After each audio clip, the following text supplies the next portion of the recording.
Hello, everybody. Here we go. Hello, everybody. Welcome back to Out of the Darkness. I am your host, Q. I am back in the studio, back in the great state of Minnesota. It's not snowing yet, but not yet, but we are bracing ourselves for the winter storm of the century. So it'll be coming soon enough for the end of the week. So I don't want to hear about any of you guys in the lovely South and your heat waves or any of that. I'm up here bracing myself for snow. So, but great to have you guys. Thanks for showing up. Thanks for showing out. If you can see, I have my twin brother here, Sid, here to discuss a few topics. This is going to be a very different show, everybody. I will be getting off here quickly and heading over to Nick Recada's studio for a special show we're going to be doing with him later on tonight at his regular time. So I'd love to see some Out of the Darkness followers and subscribers on that show tonight. We'll put the link down below in the chat as well. So, but if yeah, we have it by then. If we have it by then, but you know, Nick is the boomer of all boomers. So, well, the problem is he's got to tell his intern to post it, and then it gets posted at some time after that. That's goals, man. I'm telling you, that's a new form of white privilege. He has an intern? I think the other parlance is slave. Oh, well, yeah. Well, I tell you what, which one of those do you want to be for me, Soder? Would you be my slave? I think technically right now I'm a slave since I'm not paid. Well, there you go. I guess we're both slaves because neither one of us are paid. We just do it for the love. We do it for the people. Give the people what they want. I don't think slaves do it for the love. I think slaves do it because they have to. Well, you know, I bet you there were a couple. Technically, we were just talking about Thomas Jefferson impregnating his slave, and now she was his lover. So I believe the term is rape. I don't. Did she tell you that? It doesn't matter. The power. Did she tell you that? The power dynamic renders it impossible for there to be any amount of consent. The power dynamic renders it impossible. Yes. So because he was her owner, literal owner, she could not love him. She could not say no. But she that puts a whole new spin on so many movies. Well, right, but not only that, she could say no. She could say no, whether or not that was me? No, and then get whipped. Huh? Think of the repercussions. Yeah, we don't know that. Exactly. We don't know that. That's why it's not important. She might have to move out of the house into the I don't know what did slave quarters out in way off. Who knows? But all I'm saying is Sorry, my brother's a conspiracy theorist. He thinks that Thomas Jefferson was out here raping people. He was. He wasn't. If you have sex with your slave, you own a person. You have sex with that is rape. That's not necessarily. Yes. Not necessarily. Yes. That's not necessarily. Doesn't matter. Man, see, we're gonna try to have a successful show tonight, even though my twin here is spewing some facts, unfounded bullcrap, and trying to besmirch the name of one of our great founders, Thomas Jefferson. I don't know if I can handle that. That's just that is. And next he'll be talking bad about the honorable great Donald Trump, and then we'll have real issues. So, but that's for another time and another day. So, or maybe later on today. But yeah, so I wanted to have him here because he is I'm so proud of him. He is a newly certified. What do we use, Mr. Esquire? A brand new barred attorney in the great state of Minnesota. Sid is. So we're excited. So we wanted to bring him on for his expertise. He's the smart brother. So we have a few of them, but he's after that last comment he made, though, I'm not sure if I could say smart. He's I don't know how to say intelligent. You might not agree with me, but my reasoning is straight. Your reasoning sucks. To say that someone was raped because they were owned? Because of the power dynamic. Because of the power It's dynamic. the same way how when you have a boss and an employee, on how when there's sexual relations between them, it's just kind of inferred that it was improper, because if this coworker turns down these advances, maybe there is adverse employment actions taken. So in the event that he or she does go forward with these things, the idea of it being a fully consented event is not exactly believed. And I think you find that exacerbated in the relationship between a literal slave and a white man in the 18th century. Okay, so I hate to bring up R. Kelly in this situation, but I mean, in that situation, for example, right? You have that was statutory though, wasn't it? It's because they were girls, like young girls. But still, you would say that he was an authority figure because he was older. How would you not? It's not an age, but it's only an age thing up until the age of consent. 16 some states, 18 in most. And so at that point, when you are able to consent, it's not it's not so much a money power thing. It would be more of a like an employer, somebody that could take an actual. If he would have threatened them, be like, I will ruin your life, and then okay, I have all this money, I'll ruin your life. Sure, at that point, consent gets called into question. If you work for R. Kelly, sure, consent gets called into question. But if he's R. Kelly, you meet him and you guys decide to do your thing, and that's just kind of the way it is. Yeah, see, I don't think I can really tolerate him besmirching the name of our great founders that way, but that's not why we brought him here. We brought him here because I wanted to discuss this whole, many of you, unless you've been living under a rock, you've heard about this situation here in Dallas with Botham Jean, or Jean was his name. Essentially, the story goes this way. An off-duty police officer, a young female, white female, came home to what she says that she thought was her apartment, but she was actually one floor lower than her apartment. Entered an apartment that she claims that she thought was hers, and a young man in his underwear was sitting on what she thought was her couch, at which point he got up, as most people would, while watching TV, eating ice cream, and she put a round in his chest and killed him, and he bled out on his own rug in his living room.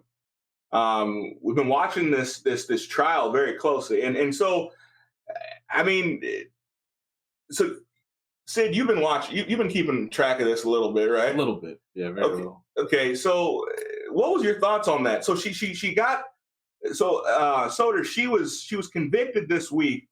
And I found it interesting that they were trying her, and they originally were going to try her for manslaughter, but they said they were trying her for murder, which obviously is a lot harder conviction to get, right?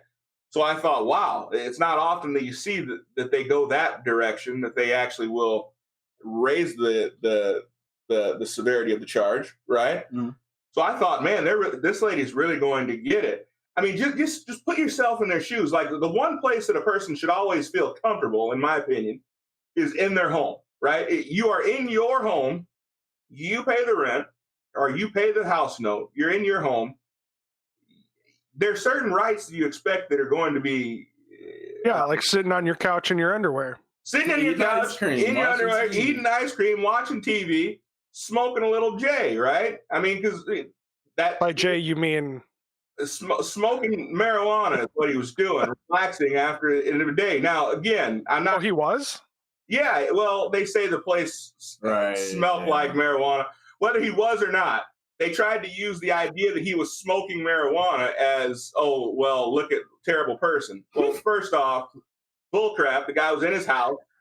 If he was smoking weed, he was smoking weed, but that doesn't mean that he deserved to die that day. The last I checked, even in Texas, there's no death penalty for smoking weed. I don't know, man. If you listen to some politicians, it sounds like as soon as you take a hit, Yeah, You're yeah, wild like an animal. You could do anything. yeah, You could like yeah. throw 20 police officers 100 feet in the air. Right. Yeah. That's Well, dangerous. Well, I mean, Tim Miller's not here today to defend himself, so I would ask you to abstain from talking about him that way. So, but I didn't name any names. you said certain politicians. We all know who you're talking about here. It's every one of them. But the interesting thing to me is that she was convicted of murder. Soder, do you have any idea how much time she was given for murdering a man in his underwear, in his home, eating ice cream, watching TV, minding his own business? Do you know how much time she was given? Something equivalent to a slap on the wrist. 10 years. So 10 slap on the years. wrist. She will be eligible for parole in 5 years. My gosh, what did they use? A feather to slap her wrist? I mean, Soder. Now where I get off of the bandwagon is when people attempt to bring in a race bias into it. Maybe there was a race bias, maybe there wasn't. I don't know, but I feel like we lose sight. I think there was a gender bias. I think there was those women with guns. You got to watch out for them. They're out of control. They're out of control. Yeah, well, you see, they're small and tiny, and so anything bigger than them, and even for guys bigger than you fear, right? Well, maybe not you, Q, because you're so tall. All jokes to the side, I wonder if there was somewhat of a gender bias. I mean, do you think that there might have been some gender bias in this? If that was a male that did that to a black male or another male, walked into their home, emptied 2 rounds into them, left them leaking on their couch. I mean, on their floor. I mean, to be honest, I don't see why it matters. I don't see any reason why any sort of bias plays into killing an innocent person. There's nothing he did that was improper. Nothing he did that any one of us wouldn't have done. Right. And so the fact that we have to look at her intentions or her bias is beyond me. This is a lady, by mistake or not, she walked into someone's house and killed them. So regardless of anything that went on in her head or anything that went on in her life, to me it's irrelevant. I don't think she got near enough time.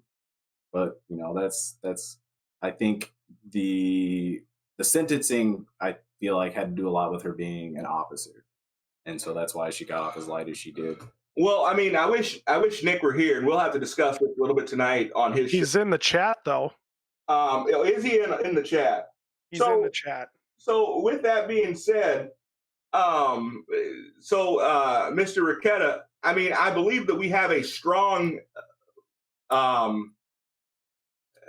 bias for and against the police. I think that there is the idea of police bias is real, is strong. There's a certain group in a certain generation, especially, that have a strong bias that give the benefit of the doubt to the state and give the benefit of the doubt to the police. Almost always, if the police shoot someone or they have a use of force incident, they are given the benefit of the doubt because, of course, they're police. They wouldn't do anything wrong.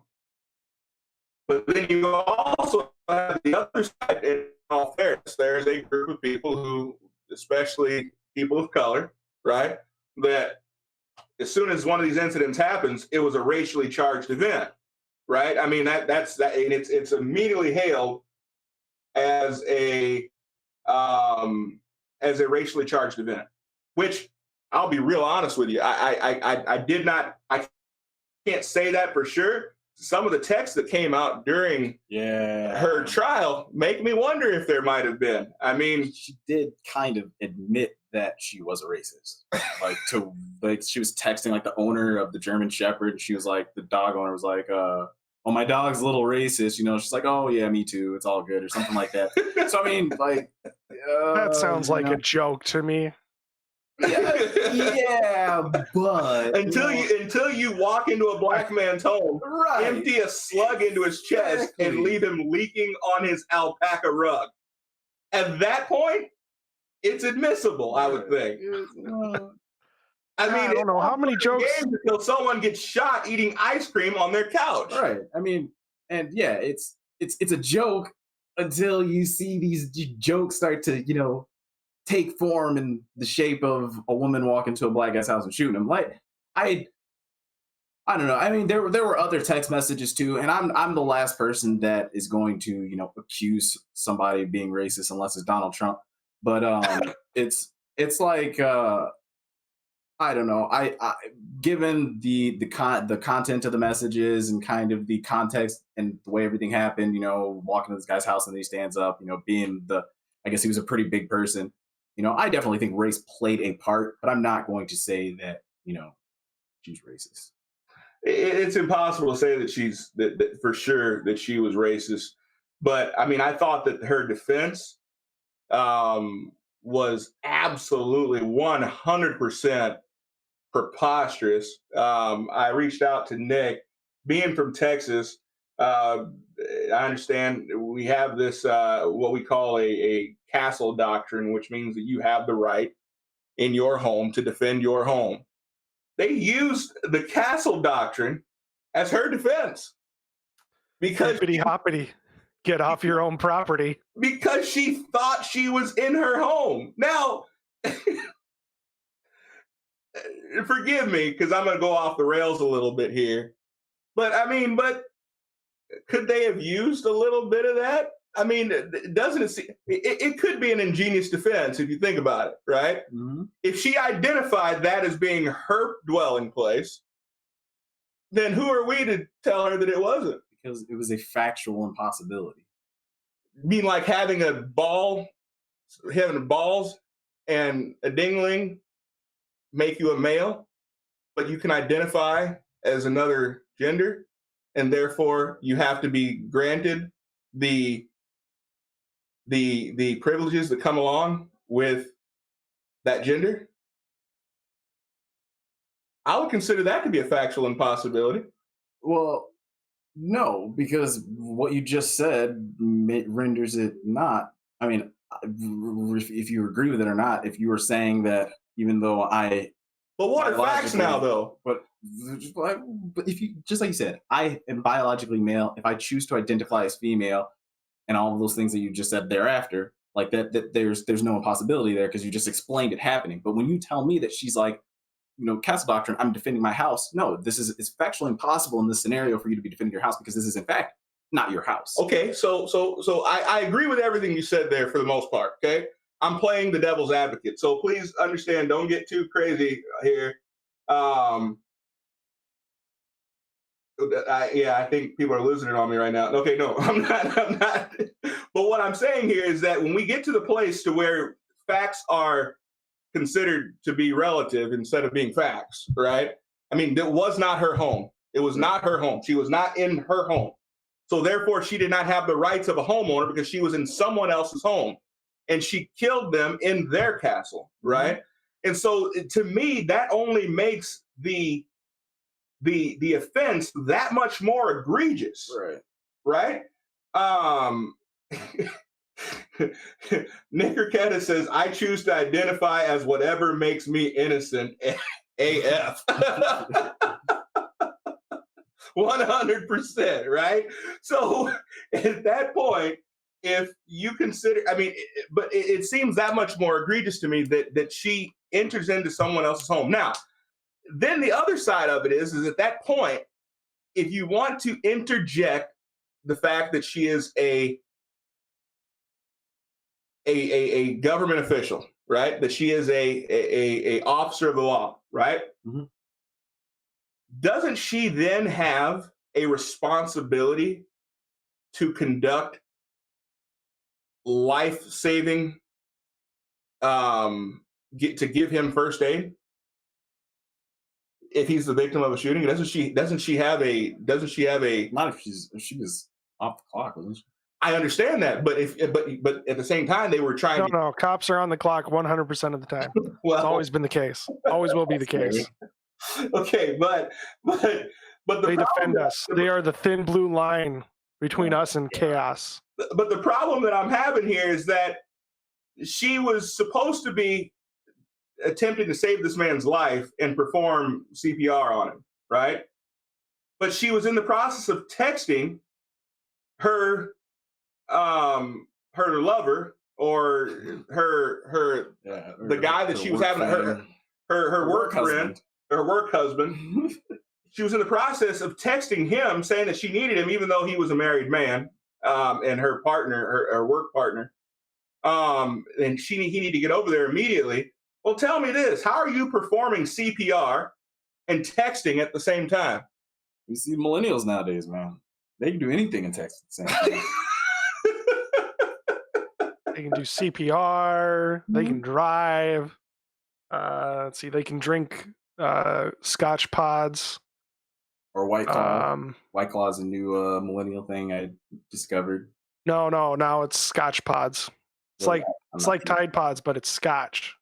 Ooh. I'm slightly intrigued. Slightly. I am disgustingly intrigued. See if you can pick up a couple packs of them. We'll have to. I don't. I haven't tried to find them. I just saw a commercial for them somewhere. So we are very, very close to our 4,000 hours of listening. So we have to start discussing. Are we going to do this 24-hour stream? Don't we need like 24,000 followers? Well, we're close to getting 240,000. We're close to getting 240,000 minutes of viewership. So, I mean, 240,000, 24 hours, it's kind of there. So we should start discussing it for sure. I think we should definitely discuss it. Okay. That's a long stream, man. 24 hours. Oh, we could figure it out. And he's already in. He says he'll be there discussing all things DT. Should we start out small, like maybe do 8 hours? We'll see what the people say. We're going to give the people what they want because that's what we do. How about we do a 24-minute stream? Well, no, we're gonna give the people what they want. We want to hear from you guys out there. What do you? We've never done a 24-minute stream before. Well, no, we've never. This was supposed to be a 30-minute stream, and I think we've already almost exceeded that. So, and we're not through all of our material that we wanted to discuss. It's not off that 25 minutes right now. It's not off that I have Sid in the studio, so I definitely want to have some other discussions with him. So, what's your take on? We've talked about Botham Jean. I mean, I think we both kind of agree that that's an egregious situation. So, what do you think about all this this impeachment stuff? It's about damn time. So so tell me this. So what did he do worthy of impeachment? Did you read the whistleblower complaint? I did. Well, it's not the transcript. It's not a whistleblower. Let's be truthful about that. A whistleblower. How is he a whistleblower if he does not have firsthand information? Oh my gosh, Okay. So when you think of it's hearsay. When you think okay, you're a lawyer. You're a lawyer. What difference does it make? It's hearsay. Okay, so what difference does that make? It's hearsay. Okay, so what difference does it make? It doesn't have firsthand information. Okay, so what difference does that make? That's what I'm asking you. The burden of proof is on you. This is not. You're the one that's pulling for impeachment, so the burden of proof is on you. So you tell me, what has he done worthy of impeachment? First thing, high crimes and misdemeanors. What's the high crime? What's the misdemeanor? Congress decides what is an impeachable offense, first of all. Second of all, this is a man who, by accounts of, and I don't know if you've heard, but there's a second whistleblower with firsthand knowledge of said events. But what we have that has been corroborated by that clown Giuliani and Trump is that there was an amount of pressure put on a foreign government to interfere with United States elections. Where was the pressure, though? This is okay. I'm glad you asked that. Because now, I don't know if you've been reading, but there's 3 individuals that were in the State Department that were texting back and forth that were talking about how to, the aid that was supposed to go to Ukraine, how to use that as leverage to arrange this meeting between Trump and the Ukraine and how to make this about investigating Hunter Biden and all, which is, first of all, can you swear on the show? Let me not swear on the show. BS. It's BS because that entire line of he fired this the prosecutor Torsion, I think was his name. Oh, this prosecutor was fired because he was investigating Hunter Biden. Complete BS. There was a protester that was on the ground in Ukraine that was talking about how terrible. Literally, this man was fired. The prosecutor was fired because he was not investigating corruption. And so now to chase this anyway, whatever. That's all there. So you have this man who is going to a foreign government to interfere in United States elections. I think that is a problem. We have our own intelligence officials who he does not listen to, can't even read briefings unless they're written in crayon. So it's like, no, he needs to go. I mean, that's jeopardizing national intelligence, of literally selling out one of our most precious structures in our democracy, is our elections. And so now you are selling the right to interfere. How is he selling the right to interfere? Because there's this Joe Biden is he? Did something happen that I didn't understand, that I didn't hear about? Is Joe Biden the Democratic nominee? No, but he's clearly the front runner right now. By all polls, he's the front runner. Oh my God! May change, should change. It already has changed. She actually out earned him this quarter. Yeah, it should change. Go Liz. We let anybody on the show.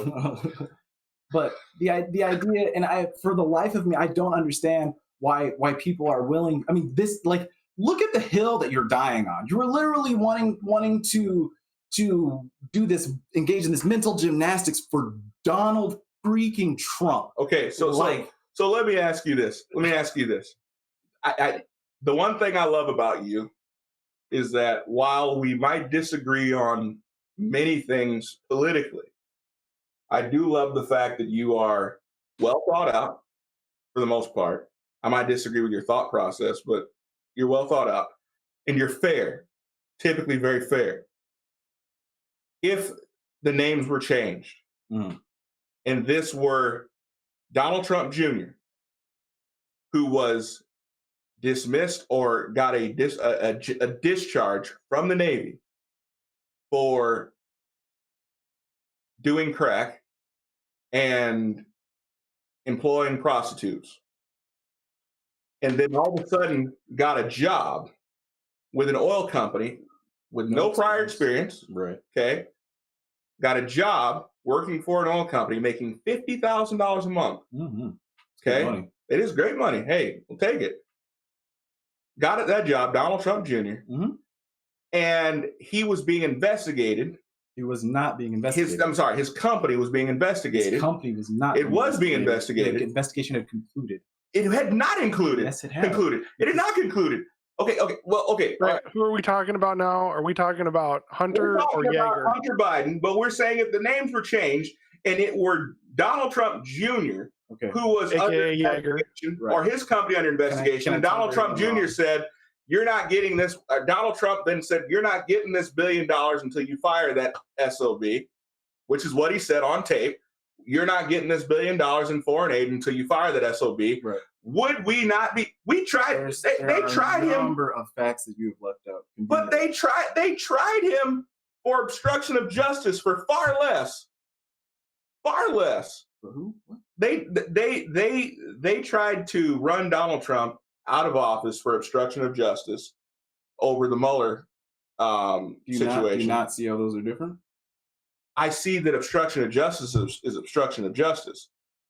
Yes. And how is it not obstruction of justice when you threaten that the prosecutor, the lead prosecutor on the case, must lose their job unless the country will not receive $1 billion in foreign aid? Okay. All right. I don't even know where to start with this. Start from the beginning. First of all. No. Answer my question. If the names were changed and it was Donald Trump Jr. and Donald Trump making the threat, would you not be asking for an investigation? Listen. Answer that question first. Yes. Okay. But I would ask our own American institutions. Thank you guys this evening. We appreciate you guys joining the show. We will see you. Listen, we have our own and I wouldn't withhold aid until they did it. You know what I'm saying? This is aid that had already been appropriated by Congress. And now you're telling them, oh, by the way, I'm not going to give you this aid until you investigate the son of this guy that just happens to be the likely or potential Democratic nominee, or the nominee for the Democratic Party. And son of a, you know what? They did it. Yeah. Or his exact words. Well, he used the real word. Oh, you're talking about Biden. What Biden did. Okay. So I thought you were talking about what Trump was doing. What Biden had done, there was already intense pressure in the Ukraine for this man. I want to say his name's Torshin, but I'm not sure. But there was already immense pressure on the ground in Ukraine for this man to be fired. Not because he was investigating this oil company, who, when Hunter Biden was established, the Obama administration already said, looks like a conflict of interest. How about we have our ethics department? How about you guys have your ethics department investigate this, look into this to see if there's anything that's on. But they were very upfront about that. Very upfront, because like you said, no experience, a lot of money. Look into it. They did all that. There was also a number of people on the ground that were protesting. Wait. So who did the investigation? You had the oil company, their counsel or whatever, and then you had the White House Ethics Committee that also. So you trust that investigation, but when a police department says we're going to do an internal investigation on this shooting, you don't think that there could be some issues and some conflict of interest there. There very well could be. Okay. What I'm saying is they were open about who was doing the investigation. It wasn't this behind the scenes sort of thing. And still, you have the idea that this man, by all accounts, was corrupt, was the person they wanted being removed. It was there was not just the Obama administration that wanted this man gone. There was Ukraine protesters, Ukraine officials were like, this man needs to go. So, and I think what is also very telling is the fact that all you have is this, but what if? No one can point to any examples of corruption.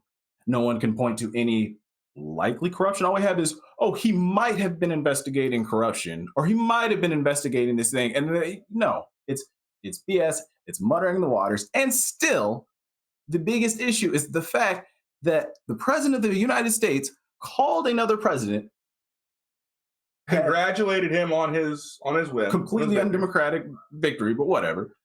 He withheld aid that had already been appropriated, and said, according to the White House's clean version, I need you to do us a favor. That is a problem. That's a problem. And how is it a problem? He asked specific. Did you read the transcript?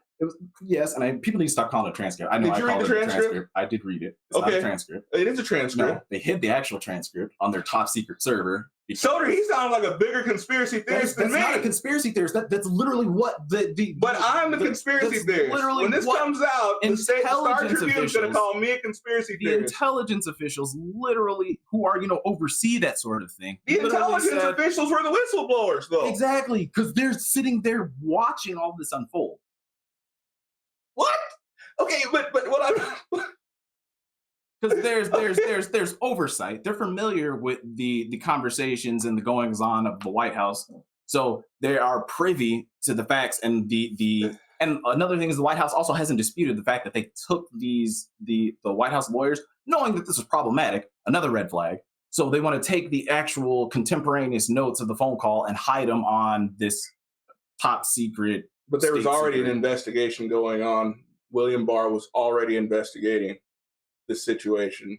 What situation? William Barr has already said he had no idea what was going on. But Trump said in the actual transcript, he said, I want you to get in touch with William Barr, which is another problem. He says, I want you to aid my attorney general, who's already investigating this, and help him with the investigation. Listen, do you know what the job of the attorney general is? I can tell you what it's not. The job of the attorney general is not to investigate corruption in a foreign country. If you want somebody to investigate... He wasn't. He was investigating the corruption by our government and interfering with another government. So that investigation should occur here if there was such a thing, which wasn't. But the offense happened overseas, so therefore there has to be an investigation done on both sides of the pond. No. So you have the person that is supposed to make such a request, if necessary, shouldn't come from the president. And it shouldn't come at the expense of holding aid. It should come from your State Department. Michael Connor, I'm sorry. Yeah, Sid is saying that that was not a transcript. That was it wasn't released. A transcript. It wasn't. A transcript is verbatim. He's got a conspiracy. Oh, so more like what Schiff gave. What? No, that was a parody that Schiff gave. It was like a Saturday Night Live skit. What's the real transcript? What's the real transcript? The real transcript is hidden on that server in the White House because the White House lawyers don't want you to see it. Well, and that's not a conspiracy. Hey, that's fact. Now they're starting to worry about things hidden on private servers. That's not a conspiracy theory. I mean, top secret. That's not a fact. That is a fact. Well, at least he didn't bleach bit it and break it up with hammers. But that's fine. I digress. So you're saying that the president having a conversation with another just a quick aside. What is this about? These not being the real transcripts and the real ones stored on top secret. This is the first I've heard of this. It's not that they okay. So when I hear transcript, I think of a word for word reiteration of the conversation that transpired. And well, like a deposition in that style. Sure. Like notes from a deposition. So and from my understanding, what this was is the White House's recollection of the conversation that had occurred, because the contemporaneous notes as well as the verbatim transcript were not, I shouldn't say this immediately, but were seized by the White House lawyers because they were placed on this server that is usually reserved for state secrets and all that stuff, because they were aware as lawyers that this was problematic. And they didn't want just any average Joe to be able to go and pull these up and give them to the New York Times. Any conversation had between two foreign powers, especially when they discuss another government, which in this discussion, they discussed Angela Merkel and the German government. Anytime two dignitaries discuss another government, that is considered to be classified information. Right. And so it was handled as such. It was handled as classified. Conversations of this nature have not been handled until this administration. So miss me with that. So there we have it. No, go ahead. Furthermore, go ahead. I guess what I still haven't gotten a response on, or what I still continue to struggle with, is how the fact that from what we know now, the context we know now is this aid was systematically withheld pending the investigation into a likely political rival. What I fail to understand is why everyone will point to all the surrounding issues and maybes and what about this, and they fail to grasp that this man is attempting to throw a wrench into what makes us a democracy, and no one wants to address that. And that is what is blowing my mind. Whatever you call it. The fact is, we strive to have a fair election, and this guy did have a fair election, and he won fair and square. Sure, whatever. I'm saying Wait, is what he's so trying to do. I think I understand what you're saying now. You're saying that Trump's call with Ukraine and referencing Biden's problems is in relation to Biden running for president, correct? Correct. That's exactly that's the problem. Not that he called Ukraine and asked for an investigation or referenced one. He used the power of the presidency and the withholding of this national aid to Ukraine to pressure them to look into a political opponent. That's why I said he's not a political opponent, though. He's potential political opponent. Anybody's a potential political opponent. It doesn't matter. So then my question is, I could be a potential political opponent if I decided to run. Good. And if he used the power of the presidency and withheld aid and sought out a foreign interference in said election, that would be problematic, whoever you are. And how is this? Like I said, is this different from how Obama was spying on Trump in Trump Tower during the 2016 elections? Trump have in any way? Did Trump have Russia? Why does it matter? Why does that part matter? Because that's what I'm saying is at this point, number one, I have the Australians were involved. I have to address this. Obama isn't president anymore. Just saying. The second thing, but they still give him credit for the economy, though. The second thing is the fact that you have if Trump had gone to the CIA and said, or the whatever, the NSA, hey, look into that. That's what the leader of the executive is supposed to do. The leader of the executive is not supposed to say, hey, look at this. I know you guys have the Russians. Would be a shame if you didn't have a bunch of missiles over here to fight them, huh? Well, how about you do something for me? How about you mess with our elections? That's a problem. Not, hey, CIA, why don't you do what the CIA does? You're in America. I'm the leader of America. Do what you do. So, but the less problematic. But the president of Ukraine came out and said that he was not pressured. What else is he going to say? Because Trump is still being like, you want these missiles, don't you? What else is he going to say? So come on. That's like going to a domestic abuse trial. Your husband's sitting there like, yeah, did I beat you up? Tell him I dare you. Or your older brother sitting next to you and you're in his house. What? Actually, no. We're in my parents' house. Oh, yeah. What are you gonna say? How do we know everything out of your mouth isn't because your father's outside with a belt right now? I'm significantly larger than my dad, so.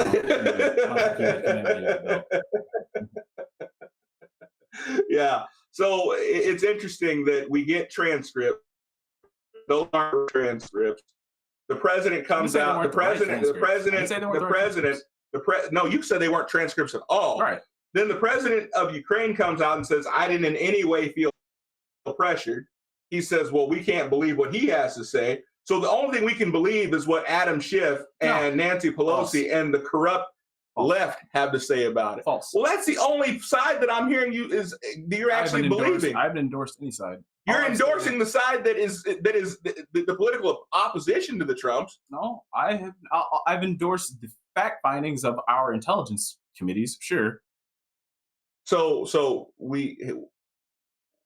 I'm lost. So essentially, the fact finder or the whistleblower, sure, was the intelligence community.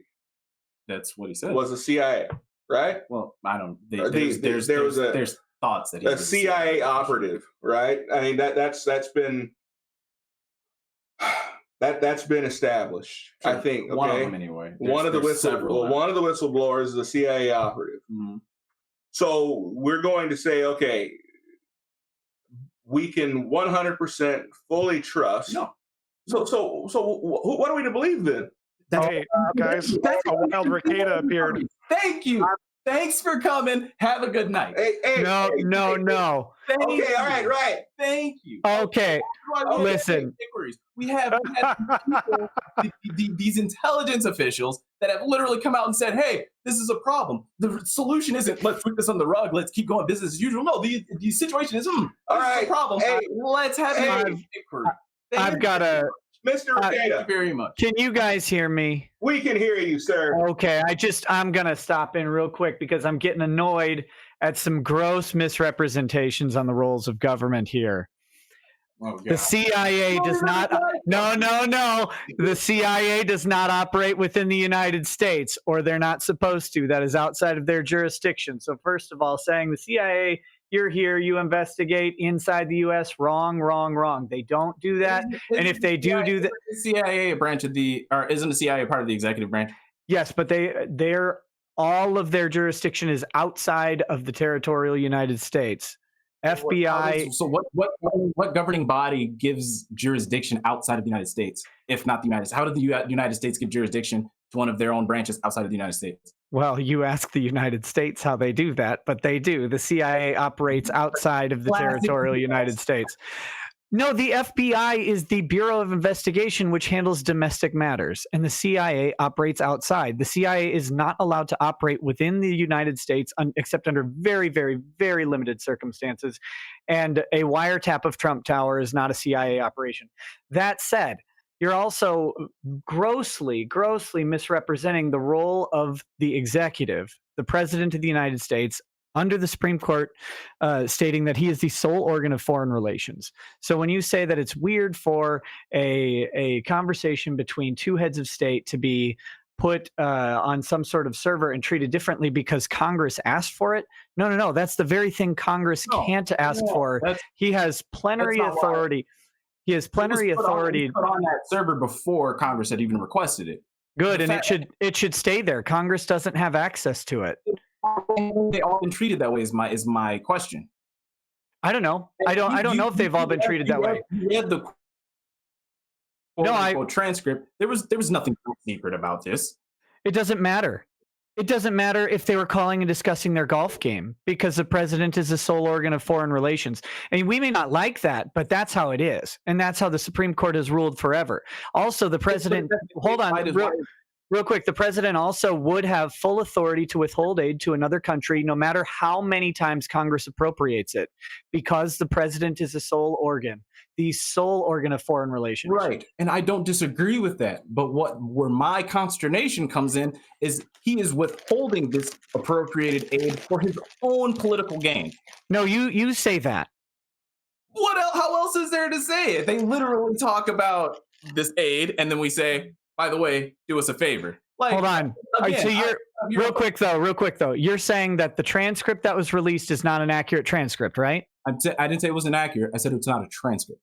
Okay, so it's not a transcript. What makes it not a transcript? Because it's not a word-for-word recount of the events that transpired. So you're suggesting that there is something that is not in there that occurred. So something occurred, and it may not be in that. That's not all I'm saying. All I'm saying is it's not. I mean, maybe I shouldn't even say that. I'm not in any way calling the accuracy of this document into account. All I'm saying is the things that we do read should be taken with a grain of salt because they are not verbatim. It was an after the fact recollection of a conversation. So which the implication of that would be that there is something missing. Whatever you make them. I made my implications very clear. So whatever inference you draw from that are solely on you. All right, well let's draw a rational inference, shall we? One rational inference is that the non-properly recollected material might have included these are my words.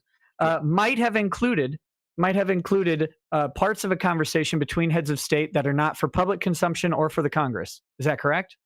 Would that be a rational inference if there was some reason to withhold or to not verbatim recollect some portion of the transcript? Possibly. Mm-hmm. So then how can we say inference is that this inevitably inept individual possibly said something that was very, very impeachable, so let's hide that. Probably a more likely inference, but hey. But you said they did that before Congress even asked, right? Sure. Okay, so White House lawyers are a lot smarter than he is. Have you met White House lawyers? I don't know exactly. One of them is Rudy Giuliani. I don't know. He's de facto. I'm joking about that one. I'm joking about that. But no. So here's the problem, though. This all starts with an a priori assumption that Trump is incompetent, which you just said, inevitably incompetent. That's not an assumption. It starts with an a priori assumption that Trump is inevitably incompetent. It starts with an a priori assumption that the motivation of Trump is to interfere with Joe Biden's political campaign through pressure on his son, which it may be, but that's still an a priori assumption. You're not drawing that out of the document. You're determining that what's not shown to the public or what is being obscured from the public is done because of this conclusion that you've drawn prior to having the factual assertions.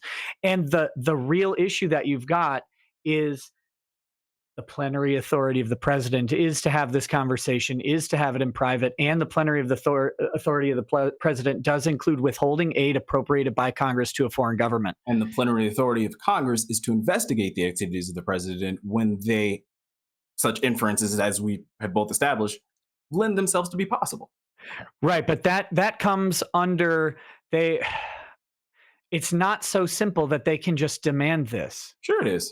No, it isn't. There's a separation of powers that says that they have to defer to the president's authority in foreign affairs. They just do. Right. But that has nothing to do with the requesting of documents. It has everything to do with the requesting of documents. They cannot request those documents outside of drafting articles of impeachment. No. No. What? Maybe I'm wrong, but it's my understanding that once impeachment inquiry begins, it gives Congress the authority to request these documents. And if they are not given, they can hold people in contempt. I mean, I'm pretty sure that that's always been the power of Congress. I didn't know that there was, because of the foreign authority of the president, that all of a sudden certain I understand where certain documents, due to this executive privilege words that they keep throwing out, whatever. But I understand that certain documents might. I mean, executive privilege isn't just words. Like, executive privilege is a massively important part of government. Executive privilege started to take on a much broader meaning since Trump took office. I think that's been very apparent. I'm not quite sure about that. Well, executive privilege has extended to just at least, let's see, at least when did executive privilege even start? It was at least George Washington, I heard, was the first person to use something that had to do with executive privilege. I don't argue that it hasn't been around forever. My understanding is that under Trump, it's now been a conversation that an ex White House official had with someone who wasn't even a part of the administration. That person, the details of that conversation are covered by executive privilege. It's just this secondary and tertiary executive privilege that, you know what I'm saying? It's so, like I said, that's why I said, whatever. It's just words for this guy, because they're gonna throw out the executive privilege over everything. But my question was, how then, given the authority that the president has over foreign affairs and all that, sure, how does that then prevent Congress from doing their constitutional duty of an impeachment inquiry? How does that prevent them? Which the point of an impeachment inquiry is to decide whether to draft articles of impeachment. And so, if you are going to withhold documents that lead to that conclusion until they come to that conclusion, that seems ass backwards to me. Go ahead. Supposed to be a vote, a full House vote on the inquiry first. Is there not? What comes first, the chicken or the egg in this situation, Nick? That's a very good question. I don't know, but saying we're going to run an impeachment inquiry and then demanding letters that you wouldn't normally have access to doesn't seem to flesh out to me. Draft the articles of impeachment, have the House vote on it. Then you can do your impeachment investigation and trial. Go for it. That would be the popcorn of the century. But outside of that, I mean, right now, what it kind of looks like, let's just flip the script a little bit. It kind of looks like Congress, specifically the Democrat members of Congress, trying to go ahead and utilize potential powers of Congress to override actually held executive powers to influence a U.S. election. I mean, can't we argue that? Could we not make that is part of the inference here as well? Like, we're talking about influencing an election, making Trump waiting. We're talking about foreign powers influencing an election. We're politicians. Every politician is going to attempt to influence an election. Oh, are they? I didn't think Obama did that when he did the FISA warrants against Trump, but. I don't think it's the act of individuals working to influence the outcome of elections that's the issue. I think the issue becomes when this massive conglomerate that we call the House, the U.S. Congress, is weaponized to use to influence the outcome of an election. But that they're a political body. I mean, they can pass election laws tomorrow. Yes, they would, but that would have to be voted on, and it would have to have 2/3 vote. Sure, and it would be vetoable by the president. The point, and it would be vetoable by the president. The point that you're making is that these political people are influencing elections. They have ways to influence elections. What's not allowed ever is a foreign government influencing an American election. How's the foreign government influencing the American election in this case? You are withholding aid from a foreign government in hopes that they dig up dirt on a political rival, potential political rival. How is that influencing the election? Because once said dirt is released, true or not, fact checked by our own intelligence committees or not, and is released to the public,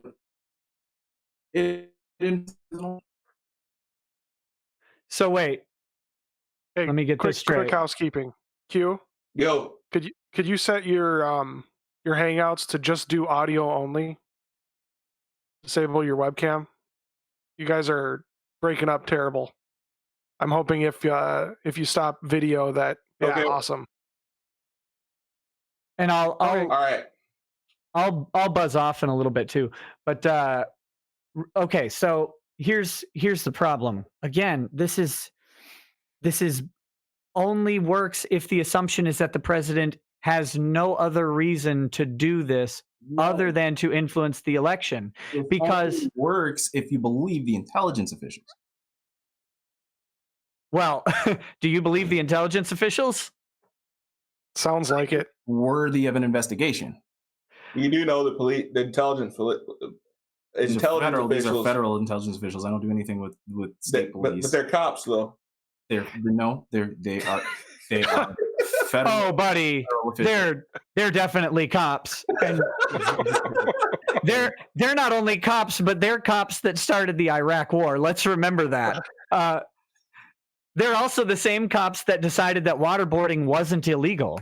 That was the Bush administration. Relying on intelligence that came from the cops. That was okay. And by the way, those very smart White House lawyers are the ones who wrote the document saying enhanced interrogation. Very smart. Never said very smart. I just said smarter than Trump, which you know what I'm saying. All right. Yeah. Okay, but here's the thing. You're saying that Trump withholding aid to a foreign company contingent upon digging up dirt on a political rival, which is again a possible motive for withholding aid. It is one possible motive for withholding aid. Worthy of investigation. It maybe. Definitely. I don't see that it's definitely worthy of investigation. Are you serious? This is so at this point, then you have no problem with in the future any president using aid or whatever some quid pro quo will use in hopes of not doing something for the good of the country, but for helping secure a political victory. Did the president who ordered the aid to the Ukraine? I don't know. I don't know who ordered it. It was Congress, right? Congress appropriated $1 billion to Ukraine, right? I don't know if it was ordered by them. But wasn't this the same aid that Joe Biden threatened to withhold if they didn't fire the prosecutor?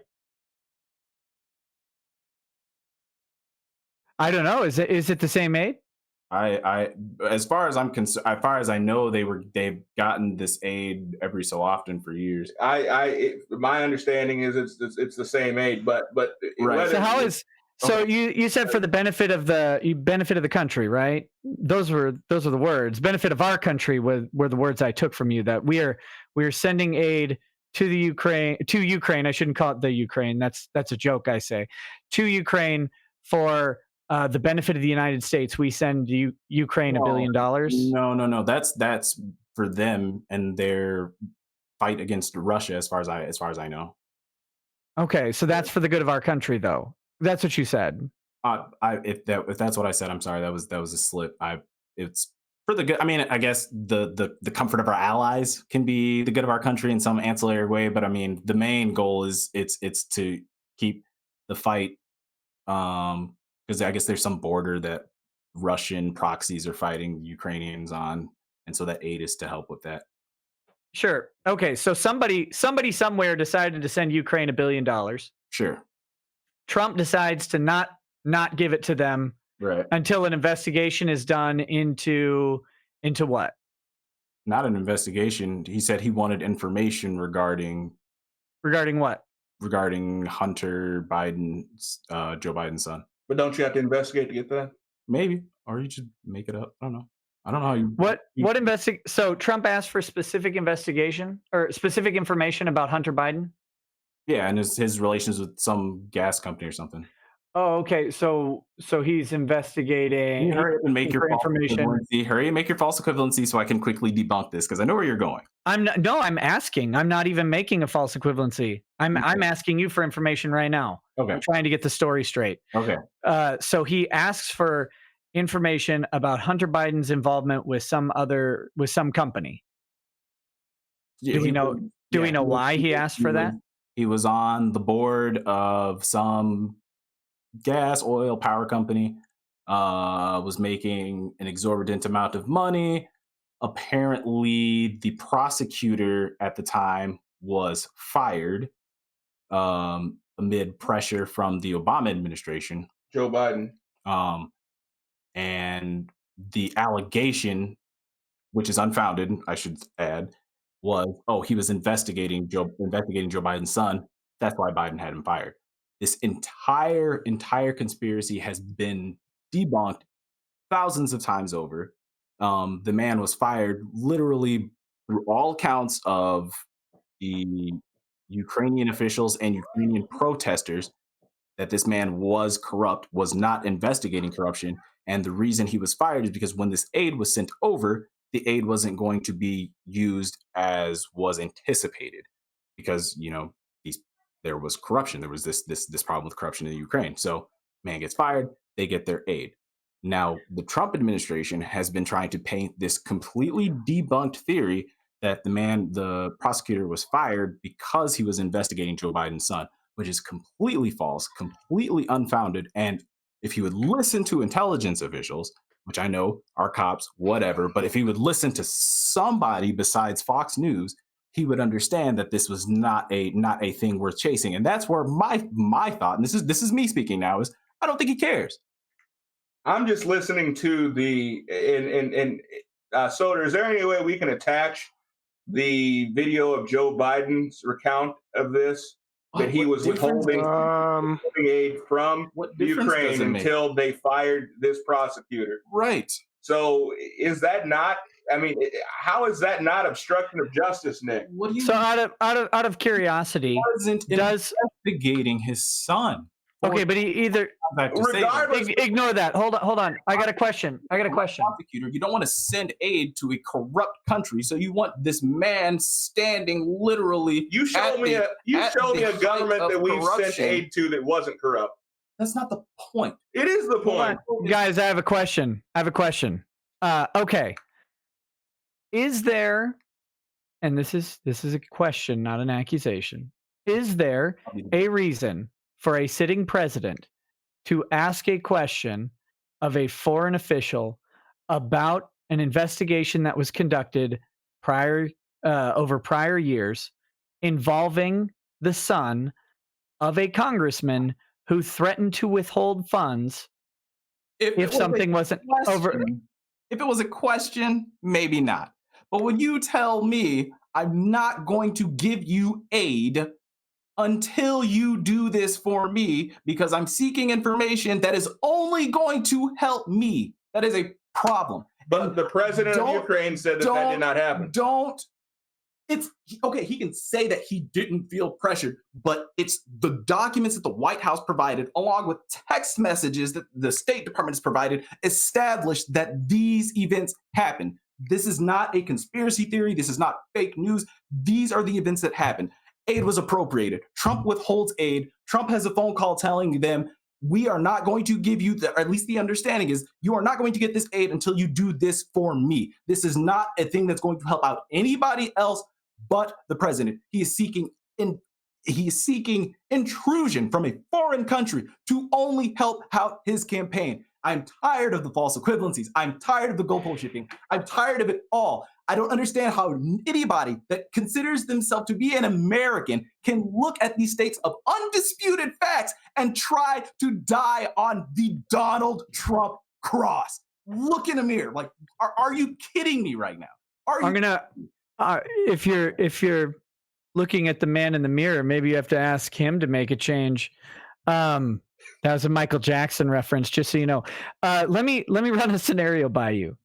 Your son is hired by a company, and that company.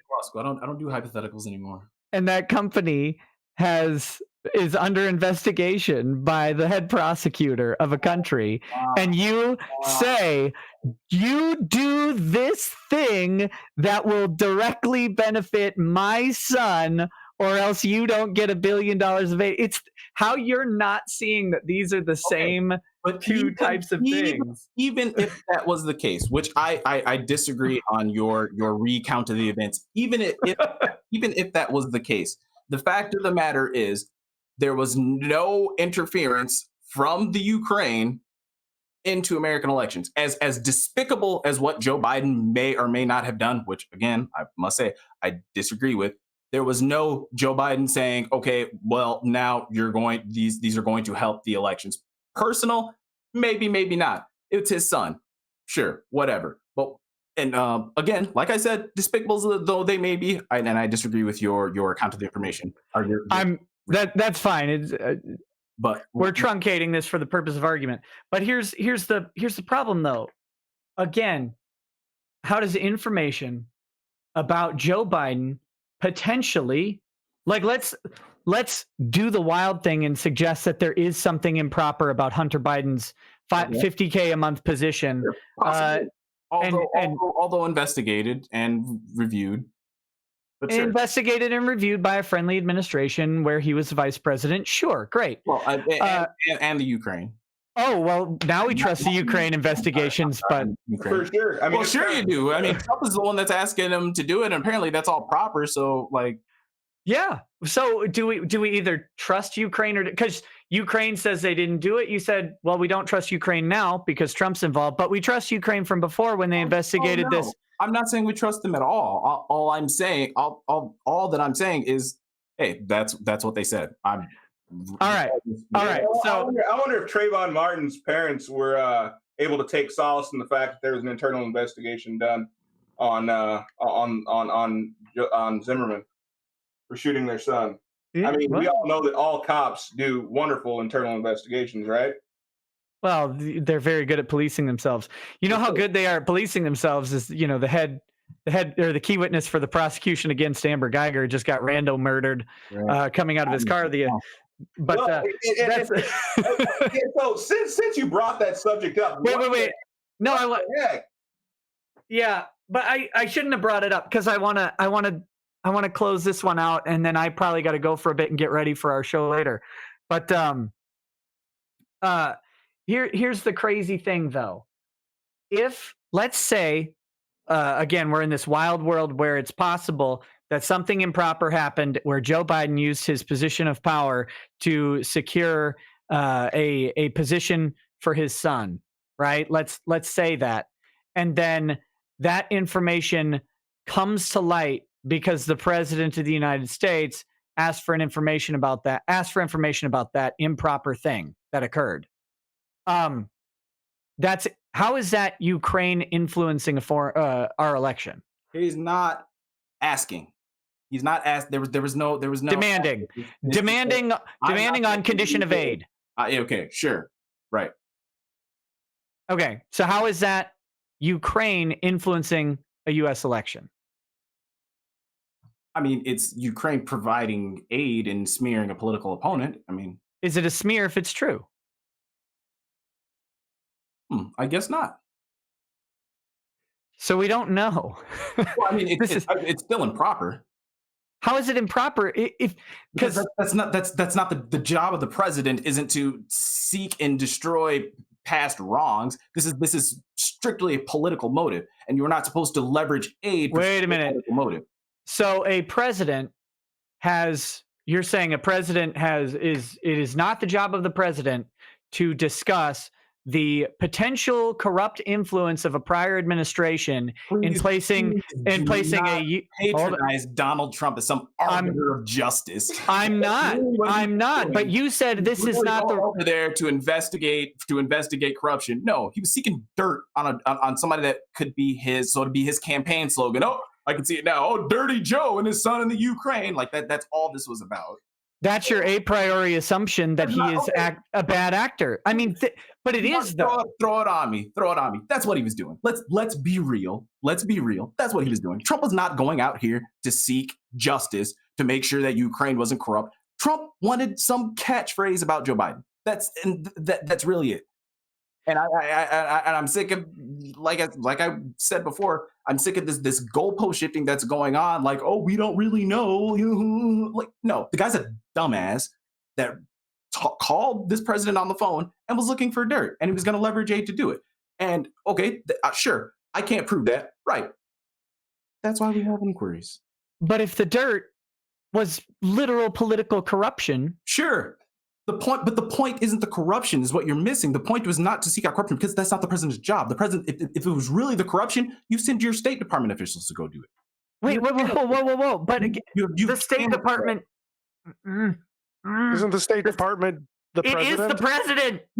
Okay, but this is my point. Now, instead of using the American channels, the United States channels that we have, you are using the power of the presidency. So do you see how it's different having Donald Trump say, hey, do this for me or withholding aid, and having Pompeo's dumbass go over there and be like, hey, let's work something out. And especially right. at that point, too, then it's, maybe this is actually about corruption. But we have the president call and be like, hey, help me out. I'm going to be running against this guy in a few months, and I need some help. That's problematic. Regardless, but you've inserted that. You've inserted that I'm going to be running against this guy in a few months, and I need some help. You inserted that, and you keep saying that it's not the president's job to seek out corruption, but again, it is literally the one job. Use the power of his presidency to do it. He's not supposed to seek out corruption by. But you're missing something here. You're missing something. In my election. Do you know if that were the case, he would use his more qualified State Department officials? Like we have an ambassador to the Ukraine, right? But the head of state calling the other head of state was more effective than an ambassador, right? And it also throws in. Aren't ambassadors agents of the president, though? Yes, and if Trump had sent Pompeo and the State Department over to investigate Hunter Biden, he'd be getting literally excoriated in the same way he's doing now. Let's be honest about this. Because it's not about the corruption. They don't care about the corruption. But you just said if he sent Pompeo, it might look like it was about the corruption. But it would at least be an argument. If he did everything exactly the way you wanted, you could lay out a scenario right now and say exactly the way I wanted was for them not to be using taxpayer dollars to go on this stupid conspiracy theory. That's the conspiracy theory would be that an administration who has someone used improperly the office of the presidency, or more appropriately the vice presidency, to secure a job for the vice president's son. That's the conspiracy theory. Because this man, all accounts have this prosecutor as being corrupt. No account except those continually espoused by the right have this man as we're investigating this company, this Hunter Biden company. There's no record of that being an actual ongoing investigation. Are you sure Ukraine didn't confirm that? From all accounts that I have heard, is that this investigation, whatever investigation that had been conducted, was already concluded. And the reason this man was fired, and the reason that, think about, why would Joe Biden go and fire this man for the sake of his son and then go and brag about it on national television? That's something only Trump would do. Whoa! Let's not be too hasty about the blunders of Uncle Joe. They were a literal meme for 8 straight years. Okay, you know what? Well taken. That was my bad. We're very clear on that. How quickly I forget. My bad. Point well taken. But I haven't gotten to this one point that I've been hammering on for a while. Is there, in some fantasy world, potentially any reason why a sitting president would have to contact another country about corruption, about perhaps a corrupt placement inside a company or a government agency or whatever in their country? Is there a reason that a president might do that? Maybe. Of course there is. Sure. It's called foreign relations, right? Okay, sure. Like, look, we want to make sure this guy got installed. There's some weird stuff going on. We want to make sure that everything's on the up and up. Maybe it is, maybe it's not. And until you get your country's corruption in order, until we're sure that there's no corruption going on, we're going to withhold aid. That's different. I mean, on one hand, you've got the part of the corruption being on the hands of the government because you're sending the aid to the government. So it's okay. You're going to tell, and I'm not saying it's okay, but you're going to tell me you want to investigate every single private company for corruption before you send money to a foreign company. But you have this specific issue that's going to come up in the election. It's gonna come up if Joe Biden runs, though. Like let's take Trump out of it. Let's say that Trump dies tomorrow and Mike Pence is running. Is Fox News going to bring up the Hunter Biden connections to the Ukraine if he is the Democrat nominee? Is that going to happen? Sure. Of course they are. So is it part of the duty of the president to figure this thing out? Or the executive branch in general? If again, and I'll say this again, if the corruption is in the Ukrainian government, definitely. But if you're telling me that it's the job of the president to investigate the corruption in every private company of a country before, it's not investigating every private company. He picked one. Because now what you're telling me is, from as far as I'm concerned, Ukraine should be investigating every Trump holding to ensure that their money is coming from a non-corrupt place. And when they launch that investigation, maybe we should, I'm at a loss for words as to what point this has been going. What you've just described has been going on for the past 3.5 years. Ukraine has been investigating Trump? No, everybody's been investigating every single holding of Donald Trump. Because he's corrupt. See, that's so. Is it where is that as well? That's not. I mean, I didn't think I was being radical there. I mean, the man's his tax practices have been suspect at least. How? The unethical valuings of a lot of his properties. Whoa! Unethical according to who? According to, I don't know, business practices. What business? Whose business practices? You have undervaluings of the same properties at the same time they're being overvalued in different audits. Like these aren't things that upright people do. Okay, illegal. Whoa! You got to be very careful because these are things that pretty much every property owning wealthy person does. Lock them all up because the way I see it, they're costing the country billions of dollars. But it's funny though. The IRS can't lock them all up because the IRS can't even say it's illegal because they don't even afford to say it's illegal. No, they don't even know. They don't even know if it's legal. If they wanted to know it was illegal, sure, they could. The IRS? Wait. Do you realize that lawyers go against the IRS on their own code and win every single day in court, right? Right, but what I'm saying is the code can be rewritten. Well, it's been rewritten so much that it's something like 80,000 printed pages, and they don't have anything in there that's definite. If your argument to me is to tell me that the government can't make something illegal because they don't know how, I would have to disagree. Because I saw flavored vaping products go from prevalent to non-existent in a matter of days.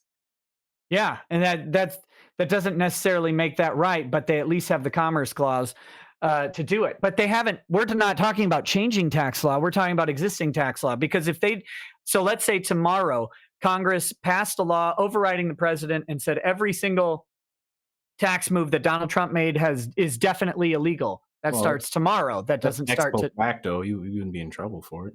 Exactly. And it wouldn't have been illegal until then. But you're saying corrupt tax practices, but I just want to point out that leveraging the power of the tax code to your advantage is the cost of having a complicated tax code, and Congress has chosen that. So it's really easy.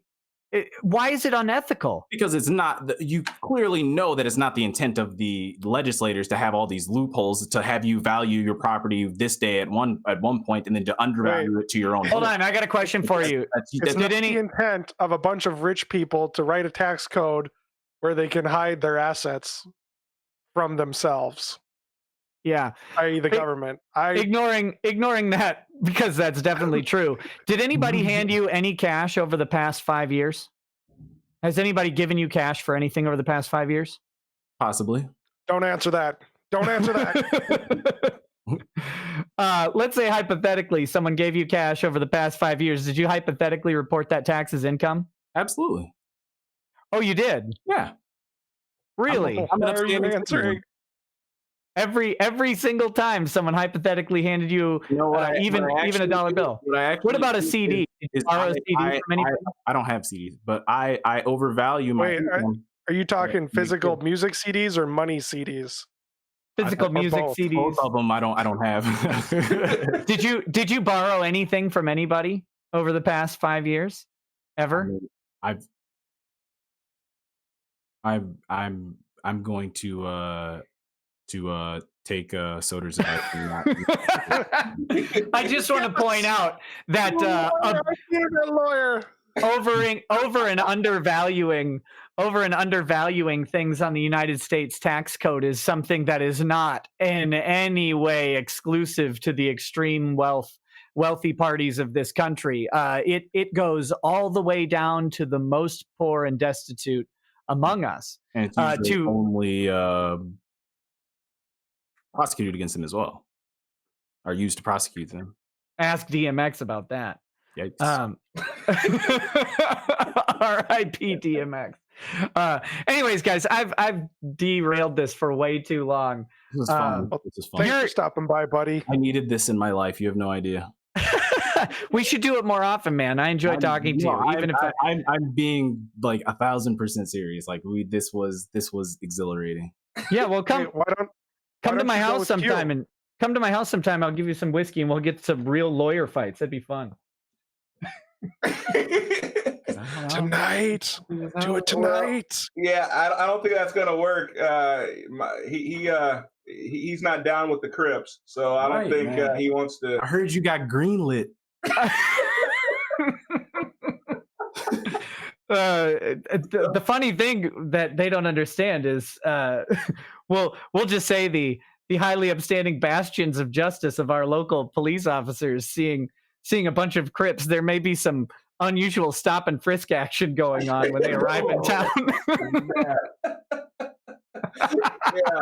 Yeah. It would be a terrible travesty to see both of your neighbors get shot at. That's the whole block, baby. The whole block. The block is hot. So, all right, guys. All right, Nick. Hey, I'll look forward to seeing you in a couple hours. Thanks for coming on the show, buddy. And on that note, we are going to conclude the show, guys. Thank you so much. Whoa. Before you do, I got that Biden clip. Y'all have fun with that. I'll be watching. Peace. All right, peace. Yeah. Start her up. All right. Okay.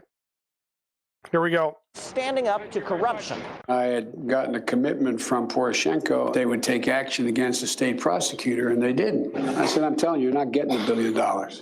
I said, you're not getting $1 billion. I'm going to be leaving here. And I think it was, 6 hours? I said, I'm leaving in 6 hours. If the prosecutor's not fired, you're not getting the money. Oh, son of a got fired. And they put in place someone who was solid at the time. Well, it just so happens. All right, there we go. There we go. There it is. So, hey, and that was from a reputable news source, not Fox News. So, hey, thank you guys so much for joining us. Hey, be sure, friends of Out of the Darkness, be sure to check us out tonight on Nick's show with Law Splaining. And we'll look forward to seeing you guys and talking to you. Thank you so much for joining us. If you are not currently subscribed to the channel, be sure to, before you log out, hit the little bell at the bottom and definitely subscribe us, like the video, share the video. We want to grow the channel, and you guys are the only way we can do that. There would be no channel without y'all. So thank you very much for joining us. I want to thank my brother Sid for taking time out of his busy schedule for being here. We don't always agree, but that's what it's all about. It's about having good conversation with good people. They might be wrong. They might be right. They might be totally opposite of the way we see things. but we won't grow unless we are willing to challenge our thinking. So I think he's grown a little bit. We might have learned him something today. So, in the words of Charles Barkley, I may be wrong, but I doubt it. All right. Well, hey, thank you very much. And you guys have a great night. Be safe. And we will see you in a couple of hours on Law Splaining. Not all.